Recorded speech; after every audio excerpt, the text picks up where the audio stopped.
जय हिंद मेरे डियर साथी, मैं आपका साथी विकास और आज हम देखने वाले हैं कक्षा 10 विषय विज्ञान। ये पेपर देखा जाए तो 2024 का सेट की बात की जाए तो ये सेट नंबर 3 है। इसके पहले सेट नंबर 1, 2, 3 को हमने डिटेल में कवर कर लिया है।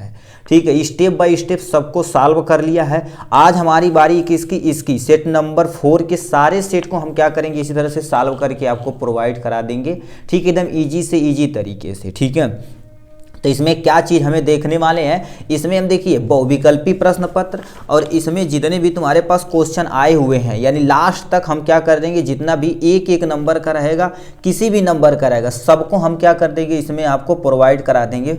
ठीक है, एकदम ईजी से ईजी तरीके से। ठीक है, तो चलिए आज हम इस वीडियो में केवल और केवल MCQ देखेंगे। उसके बाद जितना भी पोर्शन रहेगा सब स्टेप बाय स्टेप आपको सॉल्व करके दे दिया जाएगा। ठीक है, इसमें क्या दे रखा प्लीज ध्यान से सुनिएगा। पहला क्वेश्चन आपके सामने ये रहा, क्या बोल दिया है। ठीक है, चल नहीं रहा है।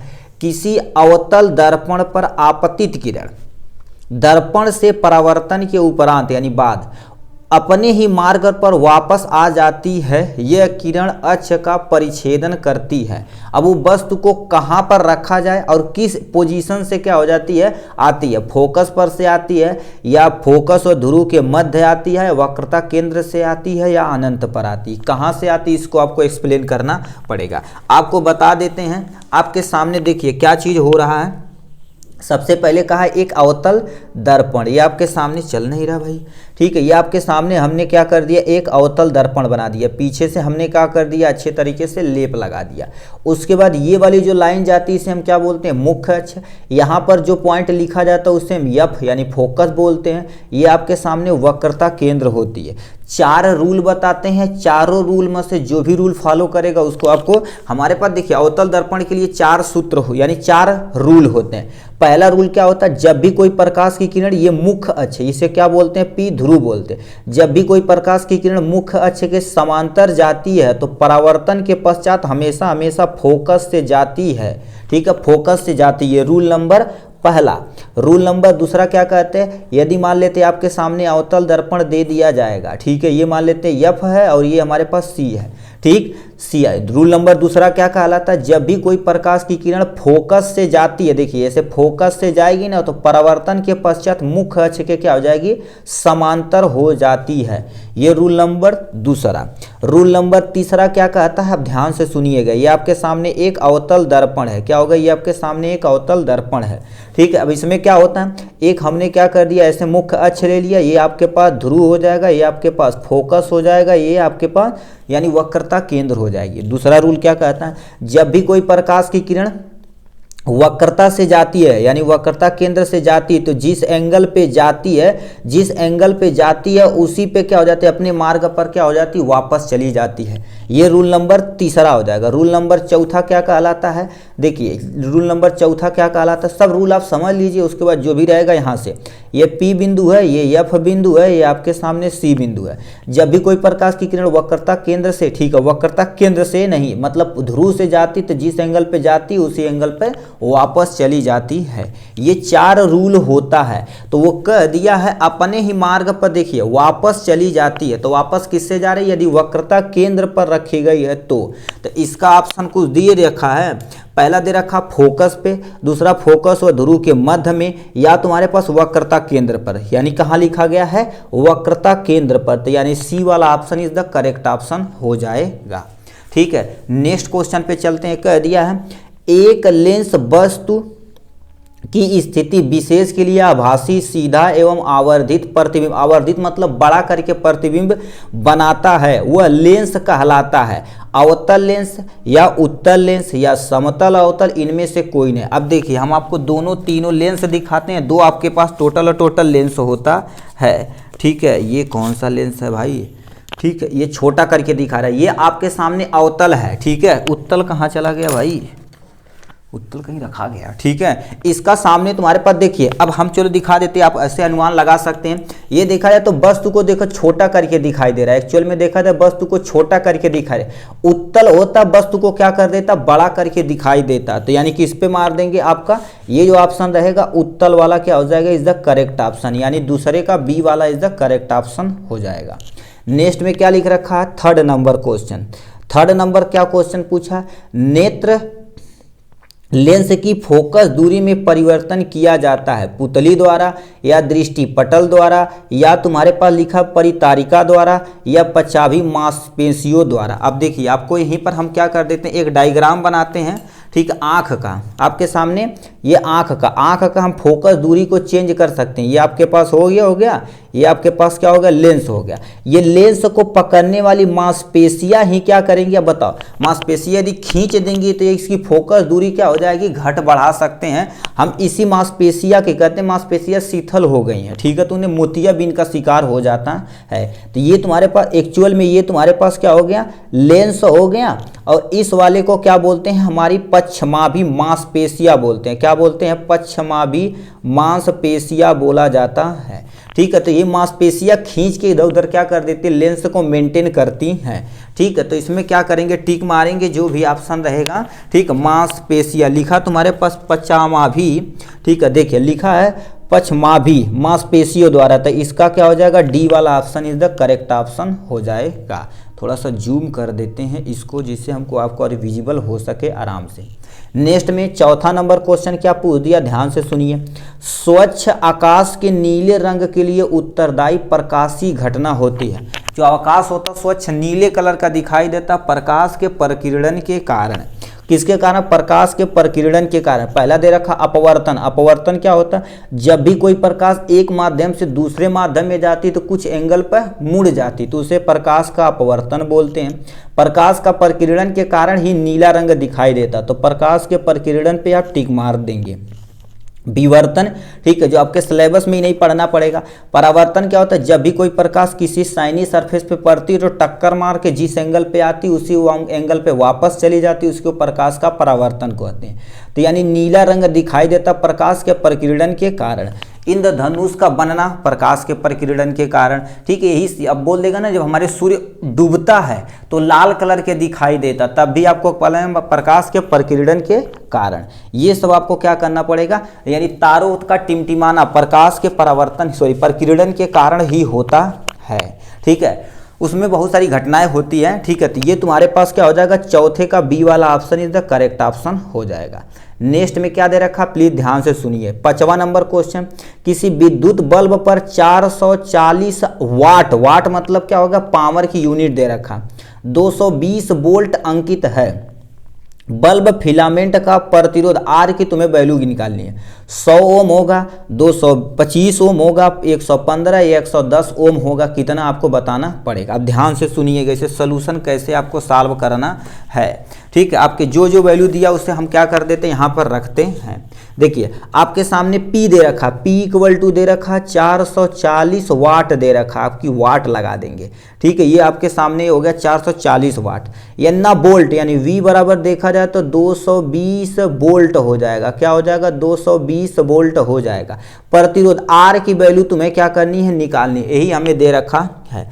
अब देखिए यदि फार्मूला R बराबर देखा जाए तो V स्क्वायर बटे में तुम्हारे पास क्या होता, P होता। आपके सामने ये होगा, सही दिख नहीं रहा भाई, ओ भाई ठीक है दिख रहा है। अब R की वैल्यू हमें निकालनी, ये आपके सामने क्या होता, फार्मूला होता है, कोई टेंशन नहीं। R बराबर देखा जाए तो V का हम क्या लिखेंगे, 220, यहाँ पर क्या लिखेंगे, 220 गुणे में 220, क्योंकि स्क्वायर है, बटे में P की वैल्यू कितना लिखेंगे, 440 यहाँ पर हमने लिख दिया। कुछ कटे पीटेगा तो काटिए पीटिए, जो आंसर आएगा उस पर टिक मार देना। 0 से 0 कैंसिल हो जाएगा, यानी कि 22 ये 2 टाइम कट जाएगा, तो कटबा करेगा। अब देखिए एक स्टेप और यहाँ नीचे यहीं पर काट देते, बट आपको दिखना चाहिए 220 और बटे में तुम्हारे पास कितना हो जाएगा, 2 होना चाहिए। 2 एकन्नम 2, 2 एकन्नम 2, तो R बराबर तुम्हारे पास टोटल और टोटल कितना आ जाएगा, 1 1 1 1 और ये 0 बचा हुआ है, इतना ओम आया हुआ है, कितना 110 ओम। तो किस पे टिक मारेंगे, 110 ओम कहीं ऑप्शन में दे रखा, तो option D is the correct option हो जाएगा, ठीक है। तो ऑप्शन डी पे क्या कर देंगे, आप टिक मार देंगे यहाँ से। नेक्स्ट में क्या दे रखा है, सही से आपको क्या करना पड़ेगा, मिलान करना पड़ेगा। मिलान करने के बाद आपको, ठीक है, देखिए एक्चुअल में एक ही साथ होना चाहिए तो आपको विजिबल होगा, ठीक है। तो ये आपका क्या होगा रखा है, लिखा है विद्युत परिपथ में प्रयुक्त होने वाले कुछ अवयवों के संकेत कॉलम ए में दिया गया है और इससे तुम्हें क्या करना, मिलाना है। तो ये सब देखा जाए तो इसका 1 और 2 दो यहाँ पर दिया गया, इसको हम क्या कर देते हैं, आपको अंसाल्व में दिखाते जिससे एक जगह यहाँ आपको दिख सके। ये आपके सामने देखिए 6ठा नंबर क्वेश्चन वही है, सेट नंबर, यही क्वेश्चन सेम टू सेम है। अब इसमें सबसे पहले आपको मैच कराना, फिर इसमें से ए बी सी डी में से कौन सा सही, इस पर आपको क्या करना है, टिक मारना है। अब ये क्वेश्चन देखा जाए तो थोड़ा सा आपको ट्रिकी टाइप में होता है, क्योंकि जब तक आप सही से सब मिलाएंगे नहीं तब तक आपका आंसर नहीं सही होगा, तो गड़बड़ा जाएगा। देखिए ये देखा जाए तो किसका होगा, ये प्रतिवर्ती प्रतिरोध का यानी सिंबल होता है, किसे हम धारा को परिवर्तित किया जाता है। ओम के नियम में जब यही दिखाया गया था, डायग्राम में ये बताया गया होगा। तो यानी पहला तुम्हारे पास क्या हो जाएगा, तीसरे पे जाएगा। ये किसका, अमीटर। अमीटर क्या होता है, किसी विद्युत में, किसी परिपथ में विद्युत धारा के मान को बताने का क्या काम करता है, अमीटर करता। तो यानी बी वाला ठीक है, किस पे चला जाएगा, दूसरे का चौथे पे चला जाएगा। ये देखा जाए तो किसका मात्रक, ये देखा जाए किसका सिंबल है, सेल का सिंबल। और ऐसे बहुत सारा रहे तो किसका सिंबल हो जाता है, बैटरी का सिंबल। तो ये सेल का सिंबल हो जाएगा, जो आपके सामने यहाँ से आपको टिक मार देना है इस पे। ये देखा जाए तो क्या होगा, कोई भी कुंजी जब जाती है, ठीक है, एक्चुअल में आपको बताते हैं। देखिए ये कब सिंबल प्रयोग किया जाता है, ऐसा सिंबल कहीं भी रहे तो समझ लीजिए ये तुम्हारे पास एक तार दूसरे तार के ऊपर जा रहा है, बट एक दूसरे से क्या कर रहा है भाई, क्रॉसिंग कर रहा है। इसे क्या बोलते हैं, क्रॉसिंग बोलते हैं। ठीक है, इसको क्या बोलते हैं, तार क्रॉसिंग बोलते हैं। तो तार क्रॉसिंग दे रखा तो तुम्हारे पास क्या कर देंगे, पहले पर उठा कर ले जाएंगे, यानी पहले का तीसरा ऑप्शन। तो यानी देखिए कौन सा ऑप्शन सही है, पहले का तीसरा, ये भी सही हो रहा है, ये भी सही हो रहा है, ये भी सही हो रहा है, बट ये वाला रॉन्ग गलत हो जाएगा। अब दूसरे स्टेप में चलते हैं, दूसरे का चौथे पे, दूसरे पे चौथे पे, ये ऑप्शन सही हो जाएगा, ये भी गलत, ये भी गलत, मतलब इसे दुइये पे मिलाने पर अपना काम हो गया। तीसरा देखा जाए तो तुम्हारे पास तीसरे का दूसरा, तीसरे का दूसरा और यानी चौथे का पहला, यानी ये वाला ऑप्शन इस क्या हो जाएगा, आपका करेक्ट ऑप्शन हो जाएगा। ठीक है, तो इसी तरह से आपको क्या कर देना है, अपना काम कर देना है। ठीक है, तो यही चीज़ें आपको क्या करना पड़ेगा, इसमें देखिए ऑप्शन में क्या करना पड़ेगा आपको, यानी पहला ऑप्शन क्या करेंगे, टिक मार देना है। ठीक है, वेट करिए भाई थोड़ा। ठीक, नेक्स्ट क्वेश्चन पूछ दिया है, ठीक है, 7वां नंबर क्वेश्चन पूछ दिया है, किसी धारावाही परिनालिका को स्वतंत्रता पूर्वक लटकाने पर सदैव स्थित होता है। मतलब कोई परिनालिका लेंगे ना, उसे सदैव यदि तुम्हारे पास लटकाया जाता है, जैसे मान लेते हैं हमारे पास एक चुंबक है, ठीक है, देखिए चुंबक देखेंगे तो चुंबक में, ये चुंबकी वाले चैप्टर से ही है। ठीक है, ये देखा जाए तो आपके पास एक चुंबक रहेगा, किसी भी चुंबक को आप क्या करेंगे, ऐसे लटकाएंगे। देखिए ऐसे लटकाएंगे तो एक इसका पोल नॉर्थ होता है, एक क्या होता है, साउथ होता है। तो ये किसी भी चुंबक को ऐसे मान लेते हैं स्वतंत्र, यहाँ पर धागा बांध के ऐसे जब लटका देंगे ना, तो हमेशा नॉर्थ और साउथ पोल पे आके ये रुकने वाला है। तो ये कह दिया पूरब पश्चिम में रुकेगा, या उत्तर पूरब में, या दक्षिण पूरब में, या किसी भी दिशा में। याद रखना, किसी भी परिनालिका, परिनालिका क्या होता है, इसको आपको थोड़ा सा हम एक्सप्लेन कर देते हैं। देखिए एक्चुअल में क्या होता है, जब किसी कुचालक ऐसे पाइप लेते हैं, ठीक है, पाइप के ऊपर क्या कर देते हैं, तांबे की तार ऐसे करके और इसे किसी बैटरी के द्वारा जोड़ दिया जाता है। क्या कर दिया था, किसी बैटरी के द्वारा जोड़ दिया जाता है। तो ये क्या होता है, ये जो तुम्हारे पास बन के तैयार हो गया, इस पे लपेटा गया तार को ही क्या बोलते हैं, परिनालिका बोला जाता है। अब ये बताओ परिनालिका है तो इसमें बैटरी यदि ऑन कर दी गई, ये माइनस सिरा, ये धन सिरा, तो ये क्या करेगी, एक चुंबक की तरह बिहेव करेगी। चुंबक है तो चुंबक में जाहिर सी बात है, एक नॉर्थ पोल होगा, दूसरा साउथ पोल।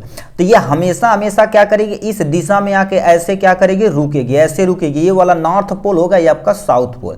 नॉर्थ पोल मतलब क्या हो गया, नॉर्थ और साउथ, नॉर्थ मतलब उत्तर, ये तुम्हारे पास दक्षिण आपके रुकेगा। तो नॉर्थ और साउथ कहीं दिया, यानी उत्तर दक्षिण, यानी सी वाला ऑप्शन क्या होता है, द करेक्ट ऑप्शन। देखिए चुंबक को, इसी चुंबक को हम एक्सपेरिमेंट के जरिए क्या किया था, इस पर धागा बांध के टांग दिया था। ठीक है, टांगे दिया था ऑफलाइन क्लासेस में। इससे जो तुम्हारे पास क्या होगा, ध्रुव जो बना था, उत्तर और दक्षिण ध्रुव बन के तैयार हो गया था। तो यानी सी वाला option is the correct option हो जाएगा।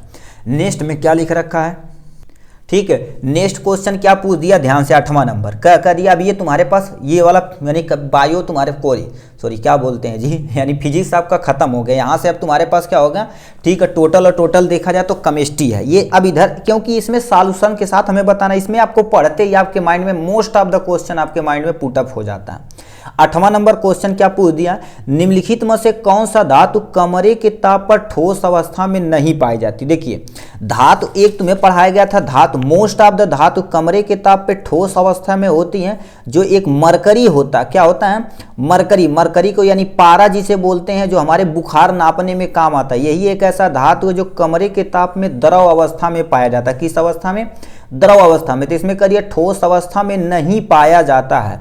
मैग्नीशियम की रिबन अभी हमारे पास है, हम आपको दिखाते हैं, वो ठोस अवस्था में पाई जाती है। कॉपर ठोस अवस्था में, एल्युमिनियम ठोस अवस्था में, बट मरकरी ठोस अवस्था में नहीं पाई जाती है। तो mercury is the correct option हो जाएगा। नेक्स्ट में क्या लिखा, अम्ल एवं क्षार की अभिक्रिया से प्राप्त होता है क्या, हाइड्रोजन गैस या ऑक्सीजन या क्लोरीन या लवण या जल का निर्माण होता है। आपको बता देना चाहते हैं, जब भी तुम्हारे पास कोई अम्ल हो गया, एक अम्ल हो गया, ठीक है, ये आपके सामने एक अम्ल हो गया, ठीक है, एक अम्ल हो गया और एक तुम्हारे पास क्षार के परस्पर अभिक्रिया से, तो हमेशा हमेशा क्या बनता है, लवण तथा जल का निर्माण होता है। लवण तथा जल का निर्माण होता है। इसी अभिक्रिया को ही क्या बोला जाता है, उदासीनीकरण अभिक्रिया बोला जाता है। उदासीनीकरण अभिक्रिया बोला जाता है। क्या बोला जाता है, उदासीनीकरण अभिक्रिया बोला जाता है। अम्ल क्षार के परस्पर अभिक्रिया से लवण तथा जल का निर्माण होता है, इसी को हम क्या बोलते हैं, उदासीनीकरण अभिक्रिया बोला जाता है। ठीक है, तो यानी क्या बोलता है, लवण तथा जल का निर्माण होता है। तो ऑप्शन पे क्या मारेंगे, लवण तथा जल का निर्माण, डी वाला option is the correct option हो जाएगा। नेक्स्ट में क्या लिख रखा है, किसी भी ये अभिक्रिया को बताना कौन सी अभिक्रिया है। कह दिया कैल्शियम कार्बोनेट को यदि हीट किया जाता तो कैल्शियम ऑक्साइड बनता प्लस में कार्बन डाइऑक्साइड बनता है। तो ये कौन सी अभिक्रिया होगी, विस्थापन अभिक्रिया या द्विविस्थापन अभिक्रिया या अपघटन अभिक्रिया या संयोजन अभिक्रिया। अब इनके बारे में थोड़ा थोड़ा समझिए क्या कहना चाह रहे हैं। पहले तुम्हारे पास क्या हो जाएगा, हम विस्थापन अभिक्रिया के बारे में बताते हैं। विस्थापन मतलब क्या होता है, ए और बी मान लेते कोई एक कंपाउंड है, ए सी के साथ जब अभिक्रिया करेगा ना तो सी वाला ज़्यादा रिएक्टिव रहेगा, ए वाले को हटाकर इसका जगह ही ले लेगा, मतलब इसका स्थान क्या ग्रहण कर लेगा और ये क्या करेगा, बी और प्लस में सी बनाएगा और ए को क्या कर देगा अलग। इसको विस्थापन अभिक्रिया बोलते हैं। द्विविस्थापन अभिक्रिया क्या होती है, ठीक है, इसमें जो भी ज़्यादा रिएक्टिव रहता है वो करता, बट इसमें तुम्हारे पास सहमति के बिना, सहमति से होता। मान लेते ए बी के साथ ज़्यादा स्टेबल नहीं है, सी डी हो गया। अब मान लेते हैं ए क्या बी के साथ रहते रहते उब गया है तो सी इसके साथ रहते तो ये इसका जगह ले लेगा, ये इसका जगह ले लेगा, तो ये क्या बनाएंगे, ये सी इसके साथ जगह तो ये सी बी बना देगा प्लस में ए डी बना देगा। इस अभिक्रिया को विस्थापन अभिक्रिया कहते हैं। अब अपघटन अभिक्रिया पे आते हैं। अपघटन अभिक्रिया क्या होती है, जब भी कोई ए बी एक कंपाउंड को गर्म किया जाता है या किसी भी कारण से ए प्लस बी में टूट जाता है, इसी को अपघटन अभिक्रिया बोलते हैं। अभी क्या लिखे थे, कैल्शियम कार्बोनेट, तो ये देखा जाए तो कार्बोनेट बी है, कैल्शियम ए है। इसे जब गर्म किया गया तो बताओ कैल्शियम ऑक्साइड बना दिया, प्लस में क्या बना दिया, ये कार्बन डाइऑक्साइड बना दिया। बी इधर चला गया, ए इधर चला गया, तन्हाई में हो गए, तो ये दोनों अलग हो गए, तो इसी को क्या बोला जाता है, अपघटन अभिक्रिया बोली जाती है। और संयोजन मतलब क्या होता है, अब देखिए ये यही तुम्हारे पास अपघटन अभिक्रिया, तो ये तुम्हारे पास अपघटन अभिक्रिया, सी वाला option is the correct option. संयोजन अभिक्रिया क्या होती है, जब कोई ए और प्लस बी मिलकर इसी का जस्ट उल्टा ए बी बनाते हैं तो उसी को हम क्या बोलते हैं, संयोजन अभिक्रिया बोली जाती है। यानी ए प्लस बी दोनों मिल के क्या बनाते हैं, ए बी बनाते हैं, तो तुम्हारे पास ये संयोजन अभिक्रिया कहलाती है। ठीक है, ये हो गया। 10वां नंबर क्वेश्चन क्या पूछा, श्रृंखलन का गुण किस परमाणु में पाया जाता है। श्रृंखलन का गुण मतलब जिसमें बहुत बड़ी चैन बनाई जा सके, उसमें किस में गुण पाया जाता है, कार्बन में या नाइट्रोजन में या ऑक्सीजन में या तुम्हारे पास फ्लोरीन में। तो ये कार्बन का गुण होता है। जब कार्बन इस कंपाउंड आप यौगिक पढ़े होंगे ना चैप्टर, तो उसमें बताया गया कार्बन की श्रृंखला लंबी भैया, बताओ कार्बन 1 2 3 4 5 6 कितना भी बड़ा चैन बना सकते हैं, कोनो टेंशन नहीं। ये नीचे में जोड़ सकला भैया, अल्लाह हम जोड़ दे ली, ठीक है, यहाँ अब तुम कहा यहाँ जोड़ दे, यहाँ जोड़ दे ला, कोनो टेंशन नहीं, ये कार्बन बनाया जा सकता है। तो कार्बन में क्या होते हैं, श्रृंखलन, श्रृंखलन मतलब चैन होता है, चैन का गुण पाया जाता है, तो यानी ए वाला option is the correct option. आपको बता देते हैं, मान लेते हैं एमसीक्यू आपको यहाँ नहीं समझ में आता तो आप पीछे इसकी थोड़ा सा इंग्लिश देख लिए, क्योंकि इंग्लिश थोड़ा सा और आपको समझ में आएगा। ठीक है, ये हो गया। नेक्स्ट में तुमसे पूछ दिया है एल्काइन का सूत्र होता है, इसमें से कौन सा एल्काइन है। हम सबका नाम आपको लिख के दिखाते हैं, जो भी एल्काइन रहेगा। एल्काइन का मतलब क्या होता है, जिसमें YNE हो, YNE हो, जिसमें तुम्हारे पास ट्रिपल बॉन्ड हो। YNE का क्या होता है, जब कार्बन कार्बन के बीच में क्या होता है, ट्रिपल बॉन्ड होता है, उसे क्या बोलते हैं, एल्काइन बोलते हैं। ये देखा जाए तो तुम्हारे पास क्या होगा, डबल बॉन्ड यानी ईन है, और ये ट्रिपल बॉन्ड आइन है, ये डबल बॉन्ड ईन है। ये देखा जाए सिंगल बॉन्ड तुम्हारे पास एन है, तो ये एन है, ये ईन है, ये ईन है, ठीक है। तो ये तुम्हारे पास क्या हो जाएगा, देखो 3 बॉन्ड है ना, बोले कार्बन कार्बन के बाद कभी भी तुम्हारे पास, ठीक, जब ट्रिपल बॉन्ड रहता तो उसे आइन बोलते हैं। तीनों को हम एक्सप्लेन करके यहाँ आपको दिखाते हैं, ठीक है। एक कोई पेज आ जा भाई, देखिए आपको हम इसमें बताते हैं। देखिए हमारे पास टोटल और टोटल देखा जाए तो एक एल्केन होता, क्या होता है, एल्केन। अब इसका इंग्लिश वर्जन देखेंगे ना तो इतना वादा मेरे भाई अब तुरंत मार देंगे यदि ध्यान से सुने रहेंगे तो। एक तुम्हारे पास क्या होता है, एल्कीन होता है, एक तुम्हारे पास क्या होता है, एल्काइन होता है। इससे बहुत सारा क्वेश्चन अभी आपका पुटअप हो जाएगा।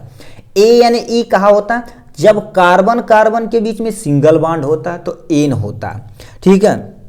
जब कार्बन कार्बन के बाद डबल बॉन्ड होता तो इसे ईन बोलते हैं। जब कार्बन कार्बन के बाद ट्रिपल बॉन्ड होता तो इसे आइन बोलते हैं। इसका हम फार्मूला लिख देते हैं, सबका फार्मूला लिख देते हैं, ठीक। इसका फार्मूला देखा जाए तो CnH2n, अब प्लस में क्या होता है, 2 होता है, ये इसका फार्मूला है।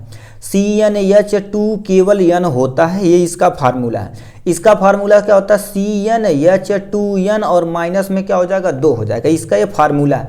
तो हमसे ये कहीं भी टर्मोलॉजी ऐसे रहे तो समझ लो ट्रिपल बॉन्ड है, इसी को आप अंडरलाइन कर लीजिए। इसीलिए बोले हिंदी थोड़ा सा क्या होगा, देखा जाए तो मात्रा में कन्फ्यूज हो सकता है, बट इंग्लिश में सुटेबल से सुटेबल आप मार सकते हैं, कोई भी बंदा यदि ध्यान से सुन रहा है तो, ठीक है। देखिए अब कहेंगे सर ये सब इतना एक्सप्लेन कर रहे हैं, देखिए हमसे यदि पढ़ रहे हैं ना, ठीक है, ऐसा नहीं कि हम केवल मार देंगे 12वां खाई सही, 13वां खाई सही, 14वां नहीं, आपको एक्सप्लेन करके जब तक माइंड में नहीं बैठेगा ना तब तक मजा हमें भी नहीं आएगा, संतुष्टि ही नहीं मिलेगी हमें, ठीक है। तो ये तुम्हारे पास आइन पूछा, आइन यानी ट्रिपल बॉन्ड हो गया, तो यानी बी वाला ऑप्शन इधर क्या हो जाएगा, करेक्ट ऑप्शन हो जाएगा। नेक्स्ट में चलते हैं, 8वां नंबर क्वेश्चन क्या पूछा, कह दिया ईंधन और औषधि के रूप में प्रयोग किए जाने वाला उपयोग होता है किसका, एथेनॉल का या एथेन का, एथेनोइक अम्ल का या प्रोपेन का। अभी ईंधन और औषधि, औषधि तुम समझो, ठीक है। अब अभी लाना एथिल एल्कोहल तुम लाना, ठीक है। जितना भी तुम्हारे पास सिरप आता है ना तो उसमें देखेंगे कहते हैं भैया शराब मिला और बहु, शराब मतलब एथिल एल्कोहल मिलाया गया। ये तुम्हारे पास एथेनॉल ही तुम्हारे पास क्या होता है, एथिल एल्कोहल होता है, C2H5OH होता है। तो ईंधन के रूप में भी प्रयोग किया जा सकता है और औषधि के रूप में भी प्रयोग किया जा सकता है। तो यानी ए वाला ऑप्शन क्या हो जाएगा, द करेक्ट ऑप्शन हो जाएगा। नेक्स्ट में क्या दे रखा है, गुर्दे की इकाई जो उत्सर्जन की प्रक्रिया में भाग लेती है, गुर्दे की जो सबसे छोटी, गुर्दा नहीं समझ में आता तो इसका आप किडनी देखिएगा कि देखिए ये देखो गुर्दा खतरनाक टर्म है। अब इसका हिंदी लिखे तो क्या लिखेगा, ब्रिक लिखेगा, और खतरनाक है। तो इसको क्या बोलते हैं, इंग्लिश में किडनी बोलते हैं। किडनी की जो सबसे छोटी इकाई होती है उसका एक नाम होता है जिसे क्या बोलते हैं, नेफ्रॉन बोला जाता है। हर एक किडनी देखा जाए तो लाखों नेफ्रॉन से क्या होती है, मिलकर बनी होती है, ठीक है। नेफ्रॉन क्या होता है, बोल देंगे नेफ्रॉन इज द किडनी की सबसे छोटी और संरचनात्मक और कार्यात्मक इकाई होती है। तो यानी किडनी का क्या हो जाएगा, नेफ्रॉन। नेफ्रॉन कहीं दिया है, न्यूरॉन ये तुम्हारे पास नर्वस सिस्टम की इकाई है, ये तुम्हारे पास nephron, nephron is the correct option हो जाएगा, ठीक है। ये हो गया। नेक्स्ट में क्या आ जाते हैं, 15 नंबर क्वेश्चन पे क्या दे रखा, पौधों में जाइलम जिसके लिए उत्तरदायी होता है, सॉरी किसके लिए उत्तरदायी होता है, याद रखना। आपको ट्रिक बता देते हैं 2-3 चीजें का। देखिए पौधों, ये तुम्हारे पास मान लेते हैं तुम्हारे पास क्या हो गया, ये पौधा हो गया, ठीक है। पौधे में हम क्या कर देते हैं, एक यहाँ से पत्ती बना देते हैं अच्छे से। पत्ती में भोजन बनता है जो क्या कर देता, फ्लोएम होता है जो एक स्थान से दूसरे स्थान तक ले जाने का काम, फ्लोएम का काम ऐसे हिंदी में लिखिए फूड होता, फ से फ्लोएम, फ से फूड। और जाइलम क्या होता है, जो भी तुम्हारे पास जड़ में जाइलम क्या होता है, जो जड़ में हमारे पास क्या रहता है, जल रहता है और प्लस में खनिज पदार्थ रहता है, उसे ऊपर की तरह ले जाने का काम करता है। तो ज से जाइलम, फ से फूड हो जाएगा, याद रखिएगा। तो हमसे पूछा है, क्या पूछा है भैया, आइल बोहा, ठीक है। कह दिया जाइलम का कार्य क्या होता है, जल का वहन करना, जल का वहन, भोजन का वहन तो फ्लोएम करता है, अमीनो अम्ल का वहन या ऑक्सीजन का वहन तो जाइलम जल का वहन करता है। तो यानी ए वाला ऑप्शन क्या हो जाएगा भैया, करेक्ट ऑप्शन हो जाएगा। नेक्स्ट में चलते हैं, लिख रखा 100 पोषी पोषण के लिए आवश्यक है। 100 पोषी क्या होते हैं? ऐसे जीव जंतु, मोस्टली पौधे ही आते हैं, ठीक है, कुछ जैसे युगलीना हो गया, क्लोरोफिल हो गया, ठीक है, यानी क्लोरोफिल एक बैक्टीरिया होता है जिसे हम ब्लू ग्रीन एल्गी बोलते हैं। तो केवल लिखेंगे कुछ ऐसे पेड़ पौधे होते हैं जो अपना भोजन स्वयं बनाते हैं, उसे 100 पोषी बोलते हैं। उसमें क्या क्या जरूरत होती है? कार्बन डाइऑक्साइड व जल की आवश्यकता होती है, क्लोरोफिल, सूर्य का प्रकाश, इनमें से सभी। अब इसमें से कौन सा ऑप्शन सही, इसे आप ध्यान से सुनिए। यदि आप लिखेंगे कार्बन डाइऑक्साइड लेता और क्या लेता है? जल लिया जाता है, ठीक है, प्रेजेंस ऑफ सनलाइट में, सूर्य की प्रकाश की उपस्थिति में, सूर्य की प्रकाश की उपस्थिति में क्लोरोफिल के द्वारा, ठीक है, क्लोरोफिल के द्वारा अपना भोजन जब स्वयं बनाता है तो C6H12O6, ये क्या दिखता नहीं बा, ठीक है, O6 प्लस में ऑक्सीजन बनाता है। तो यानी कार्बन डाइऑक्साइड भी चाहिए, जल भी चाहिए और सनलाइट भी चाहिए, क्लोरोफिल चाहिए, मतलब ये सब चीज़ चाहिए प्रकाश संश्लेषण के लिए। अब प्रकाश संश्लेषण कौन करते हैं? 100 पोषी जीव जंतु करते हैं, 100 पोषी करते हैं। तो ये तुम्हारे पास क्या हो जाएगा? 100 पोषी इज द करेक्ट ऑप्शन हो जाएगा। तो 100 पोषी में तुम्हारे पास अभी बोले कार्बन डाइऑक्साइड, जल चाहिए, क्लोरोफिल चाहिए, सूर्य का प्रकाश, यानी इनमें से सभी वाला option is the correct option हो जाएगा। नेक्स्ट में चलते हैं। नेक्स्ट क्या पूछा? लिखा तुम्हारे पास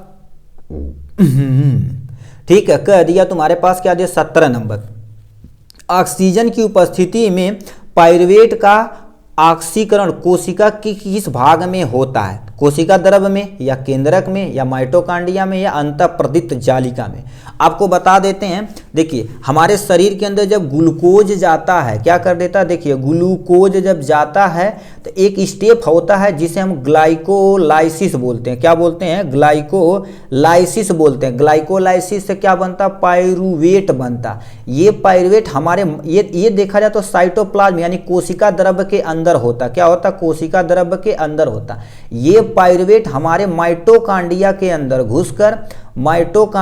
अंदर घुसकर 3 स्टेप में, देखिए माइटोकांड्रिया के अंदर घुसता ना तो हमारे पास क्रीब साइकिल होती है, प्लस में ETS इलेक्ट्रॉन ट्रांसपोर्ट सिस्टम होता, तब जाके एक ग्लूकोज से टोटल 38 ATP का फॉर्मेशन होता है। तो ATP और ये सब जो प्रक्रिया होती है प्रेजेंस ऑफ ऑक्सीजन में होती है, यानी ऑक्सीजन की उपस्थिति में होती है। क्या होती है? ऑक्सीजन की उपस्थिति में होती है, तब जाके ये माइटोकांड्रिया में ग्लूकोज का पूर्ण तरह से क्या होता है? ऑक्सीडेशन होता है, जिसे 38 ATP निकलती है। तो ये देखा जाए तो कहाँ पर हो रहा है? माइटोकांड्रिया के अंदर। तो ये तुम्हारे पास क्या हो जाएगा? Mitochondria is the correct option हो जाएगा। नेक्स्ट में क्या दे रखा? मेंडल ने अपना प्रयोग किया था। मेंडल ने किस पे प्रयोग किया? यानी कल पूछा, अपना प्रयोग किया था वंशागत गुणों अध्ययन के लिए, या मटर के उत्पादन के लिए, या चावल के उत्पादन के लिए, या गेहूं के उत्पादन के लिए? अब मोस्ट ऑफ द बच्चे कहेंगे मटर के उत्पादन के लिए। देखिए मटर पे केवल एक्सपेरिमेंट किया था कि उन्हें थोड़ा सा दिख सके कि क्या कैसा हो रहा है, बट वंशागत की नींव देने वाले वैज्ञानिक कौन थे? हमारे मेंडल थे। तो वंशागत गुणों के अध्ययन के लिए किया गया था, ठीक है। तो मटर एक तरह का जरिया था केवल काम करने के लिए कि इस पे जल्दी जल्दी एक्सपेरिमेंट हो सके। तो यानी इसका ऑप्शन क्या हो जाएगा? ए इज द करेक्ट ऑप्शन। देखिए बहुत सारी दिया होगा कि मटर, बट मटर पे आप प्लीज मत मारिएगा, ठीक है। 19 नंबर क्वेश्चन, निम्नलिखित में से कौन सा ओजोन परत क्षय के लिए जिम्मेदारी होती है? अब ओजोन परत क्या होती है? देखिए ये हमारा पृथ्वी या पृथ्वी के समताप मंडल पर यानी वायुमंडल में हमारी एक परत पाई जाती है जिसे समताप मंडल बोलते हैं। समताप मंडल पे एक परत रहती है जिसे हम ओजोन परत के नाम से जानते हैं। ओजोन परत क्या कर देती है? सूर्य से आने वाली यूवी रेज, मतलब जो पराबैंगनी किरणें होती हैं उसे पकड़ती है। बट हम क्या करते हैं? पृथ्वी पर एक गैस निकलती है जिसे हमारे पास CFC बोलते हैं, क्लोरोफ्लोरोकार्बन बोलते हैं। जितने भी हम AC चलाते हैं, फ्रिज चलाते हैं, रेफ्रिजरेटर, जितने भी सब कुछ चलाते हैं, इसी से गैस निकलती है जो क्या कर रही है? इस ओजोन परत का क्षरण कर रही है। क्षरण मतलब धीरे धीरे धीरे धीरे धीरे से काट रही है, ठीक है। तो CFC सबसे बड़ी जिम्मेदारी इसकी है, ठीक है। तो इसमें लिख रखा क्लोरोफ्लोरोकार्बन, या तुम्हारे पास कार्बन डाइऑक्साइड, कार्बन मोनोऑक्साइड और नाइट्रिक एसिड। तो इसका ऑप्शन क्या हो जाएगा? करेक्ट ऑप्शन ए वाला इज द करेक्ट ऑप्शन हो जाएगा। नेक्स्ट में आते हैं यहाँ पर, निम्नलिखित में से कौन सा आहार श्रृंखला का निर्माण करता है? इसमें से आहार श्रृंखला क्या होती है, पहले इसे ध्यान से समझिए। इसे तुम साइड में रखते हैं। आहार श्रृंखला होती क्या, इसे प्लीज आप ध्यान से सुनिए। देखिए सबसे पहले क्या कर देते हैं, पेन आ जा भाई तू, ठीक है। देखिए इसको ऐसे कर देते हैं। देखिए एक हमारे पास घास हो गया, घास को खाने वाली क्या हो गई, घास को हम क्या बोलते हैं, उत्पादक बोला जाता है। इसको खाने वाले क्या होते हैं, ठीक है, उपभोक्ता होते हैं। मान लेते हैं घास, यानी घास को कौन खा गई, बकरी खा गई। अब बकरी को बताओ, चाहे कोई मानव खाएगा, चाहे तुम्हारे पास कोई शेर खा जाएगा, ये तुम्हारे पास क्या हो जाएगा, मानव खा लेगा, ठीक है। तो ये बताओ इसी को क्या बोलते हैं, फूड चेन बोलते हैं, यानी खाद्य श्रृंखला बोलते हैं। तो कोई ऑप्शन में हो, ठीक है। देखो घास, गेहूं, आम, ये तो खास श्रृंखला एक दूसरे को खाना चाहिए, तभी तुम्हारे पास श्रृंखला बनेगी। घास, बकरी, मानव, ये तो सही है। घास, ठीक है, सॉरी बकरी को तो गाय खाएगी नहीं, तो ये भी रॉन्ग हो जाएगा। घास मछली तो खाएगी, बट हाथी मछली को नहीं खाएगी, तो यानी एक चैन बनना चाहिए। तो देखिए बकरी घास को खाएगी और क्या करेगा, ये मानव बकरी को खाएगा, मतलब इसको ये खाएगा, इसको ये खा के सपरचट्ट कर देगा। तो यानी ये जो हो जाएगा करेक्ट ऑप्शन। मान लेते इसकी जगह ऐसे दिया रहे घास, देखो घास को खाने वाला तुम्हारे पास मान लेते हिरन है, ठीक है, हिरन को खाने वाला तुम्हारे पास शेर है, तब भी आप इस पे क्या कर देंगे, टिक मार देंगे। जिस तरह से क्वेश्चन पूछा जाएगा उसी तरह से आपको इसका आंसर बता देना है। तो ये था आपका टोटल 20 MCQ। चलिए अब नेक्स्ट क्वेश्चन पे मिलते हैं। इस पे प्रकाश के अपवर्तन की घटना को तुम्हें समझाना पड़ेगा, ठीक है।